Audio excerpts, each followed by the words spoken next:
Capítulo 4. As perdas. As loucuras só podem ser tratadas quando abandonam seus disfarces. E Júlio César se escondia atrás de sua eloquência, cultura e status acadêmico. Agora, começava a remover suas camuflagens. Haveria um longo caminho pela frente. O sol já se punha no horizonte, e o suicídio se dissipava no topo de São Pablo. Nesse momento, o homem que resgatara Júlio César citou o número 20, mostrando-se consumido por um estado de aflição. Júlio César, intrigado, questionou: "Por que você cita números enquanto conversamos?" O homem não respondeu de imediato. Olhou para o horizonte, viu várias luzes se acendendo, mas outras se apagavam. Respirou lentamente, como se quisesse estar presente em todos os lugares para reacendê-las. Virou o rosto para Júlio César, penetrou profundamente em seus olhos e falou, com tensa suavidade: "Por que eu conto números?" No breve intervalo de tempo em que permanecemos no alto desse edifício, 20 pessoas fecharam os olhos para sempre. 20 pessoas desistiram de viver. 20 seres humanos não deram o direito de defesa a si mesmo. 20 seres humanos não deram o direito de defesa a si mesmos, como você não dava. Pessoas que um dia brincaram, amaram, choraram, batalharam, recuaram, agora deixam um rastro de dor na memória dos que ficam. Júlio César não entendia a apurada sensibilidade daquele homem. Quem era ele? O que vivera para ter tamanha afetividade? O sagaz professor tentava definir o intruso, sem êxito. E num lance de olhar, percebeu que o forasteiro estava chorando. Era uma reação incompreensível para um homem tão forte, afinal. Parecia que penetrava na dor indescritível dos filhos que perderam os pais e cresceram se perguntando: por que não suportou sua dor por mim? Ou parecia que percorria a mente dos pais que perderam os filhos e que, apesar de frequentemente terem feito muito por eles, se contorciam de culpa alimentada pelo pensamento: o que eu poderia ter feito por meu filho e não fiz? Ou ainda parecia que o invasor chorava porque resgatava suas perdas desconhecidas. O fato era que tanto as palavras como as lágrimas do forasteiro fizeram Júlio César se desarmar completamente. O intelectual começou, assim, uma viagem para os trilhos da sua infância, e não o suportou. Permitiu-se também cair em pranto, como poucas vezes na vida. Chorou sem se importar com as pessoas que o observavam. Era um homem de cicatrizes profundas. Meu pai brincava comigo, disse. Me beijava e me chamava de meu filho querido. E suspirando fundo, falou de algo que julgava proibido falar. Algo que mesmo seus colegas mais íntimos desconheciam. Algo que estava enterrado, mas continuava vivo e influenciando a sua maneira de interpretar a vida. Mas ele me abandonou quando eu era criança, sem me dar explicação, disse. Fazendo uma pausa, acrescentou: eu assistia a um desenho animado na sala quando ouvi o forte estalido que vinha de seu quarto. Quando cheguei para saber o que havia ocorrido, vi que ele estava sangrando, caído no chão. Eu tinha apenas 6 anos e gritava sem parar pedindo ajuda. Minha mãe não estava em casa. Corri até os vizinhos, mas meu desespero era tão grande que por alguns momentos ninguém entendeu minha crise. Mal começava a vida e perdi a minha infância, minha inocência. Meu mundo desabou. Passei a detestar desenhos animados. Não tive outros irmãos. Minha mãe, viúva e pobre, tinha de trabalhar fora. Lutou como uma valente para me sustentar. Mas contraiu um câncer e morreu quando eu tinha 12 anos. Fui criado por tios. Passava de casa em casa. Sentia-me um estranho em lares que nunca foram meus. Fui um adolescente irritadiço, pouco afeito às festas de família. Pudera. Não poucas vezes fui tratado como um empregado e tinha de me calar. Júlio César havia desenvolvido uma personalidade agressiva.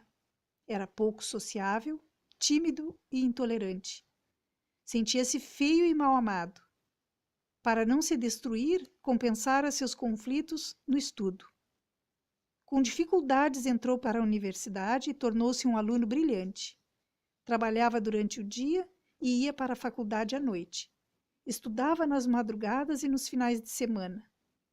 E, externando uma raiva jamais superada, adicionou: mas ultrapassei todos aqueles que zombaram de mim. Tornei-me mais culto e bem-sucedido que eles. Fui um universitário exemplar e tornei-me um professor respeitadíssimo.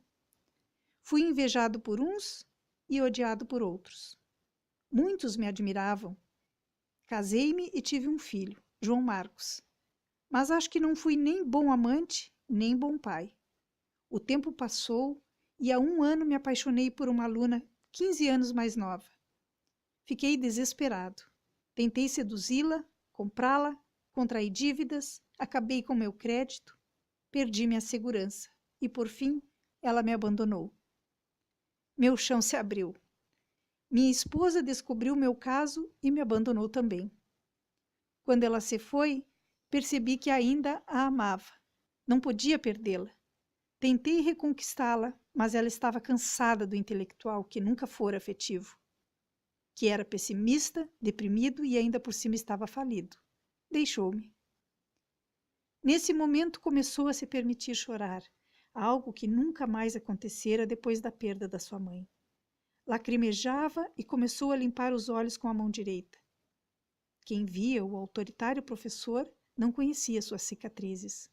E continuou seu inquietante relato. João Marcos, meu filho, caiu no mundo das drogas. Agressivo, sempre me acusou de nunca ter brincado ou ter sido amável, companheiro e amigo. Foi várias vezes internado. Hoje mora em outro estado e se recusa a falar comigo.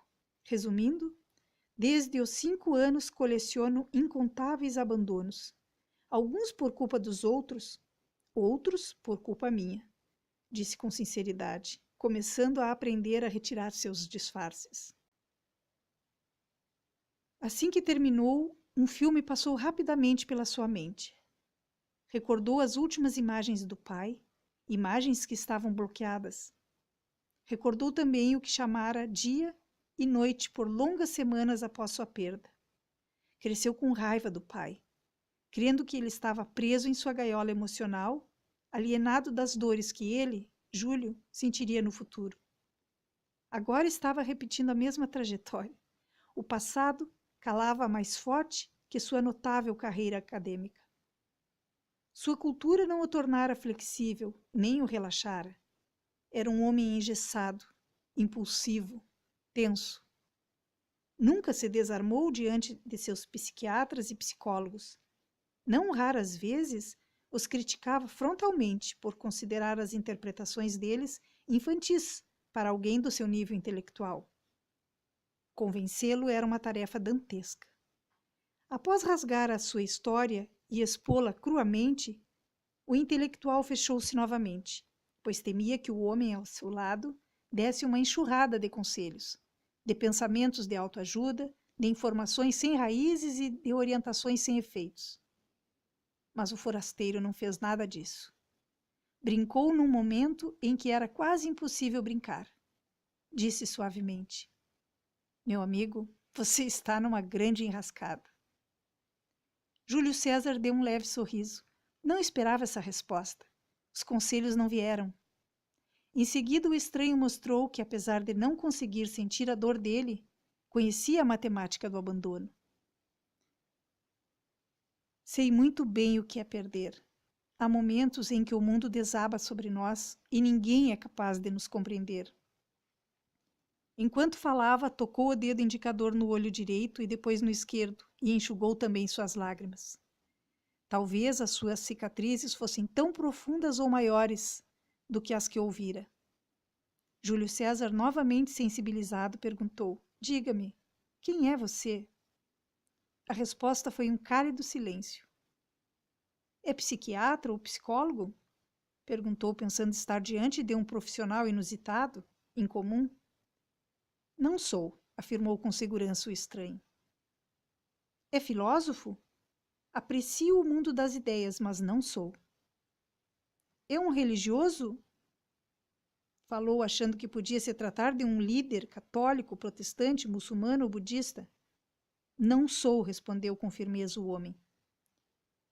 Como não obtivera nenhuma resposta, Júlio César, intrigado, perguntou com impaciência: Você é louco? É provável, respondeu o outro, com um pequeno sorriso no rosto. Júlio César não poderia estar mais confuso. Quem é você? Diga-me. Pressionava o protagonista contemplado por uma multidão, confusa, que não sabia o diálogo que se desenrolava no topo do edifício.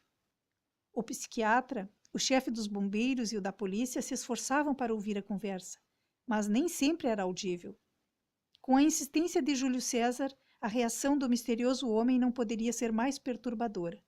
Ele abriu os braços, levantou-os para o alto e disse: Quando considero a brevidade da existência dentro do pequeno parêntese do tempo e reflito sobre tudo o que está além de mim e depois de mim, enxergo minha pequenez. Quando considero que um dia tombarei no silêncio de um túmulo, tragado pela vastidão da existência, compreendo minhas extensas limitações. E, ao deparar com elas, deixo de ser Deus e liberto-me para ser apenas um ser humano. Saio da condição de centro do universo para ser apenas um andante nas trajetórias que desconheço. Suas palavras não responderam às indagações de Júlio César, mas ele as bebeu. Elas produziram em seu intelecto uma indagação que seria comum na boca de muitos que cruzariam a história do forasteiro. Esse homem é um psicótico ou um sábio? Ou os dois? Tentava alcançar as nuances dos pensamentos que ouvira, mas era uma árdua tarefa. O intrépido homem novamente olhou para o alto e mudou de discurso, começando a questionar a Deus de um modo que Júlio César nunca ouvira. Deus, quem és tu? Por que te calas diante das loucuras de alguns religiosos e não abrandas o mar de dúvidas dos céticos? Por que disfarças teus movimentos atrás das leis da física e escondes a tua assinatura nos eventos que ocorrem ao acaso? Teu silêncio me inquieta. O intelectual era um especialista em sociologia da religião. Conhecia o cristianismo, o islamismo, o budismo e outras religiões. Mas esses textos não o ajudavam a compreender a mente do forasteiro. Não sabia se ele era um ateu irreverente ou alguém que tivesse uma intimidade informal com o autor da existência. O notável professor novamente se interrogou: que homem é esse? De onde saiu? Qual a sua origem?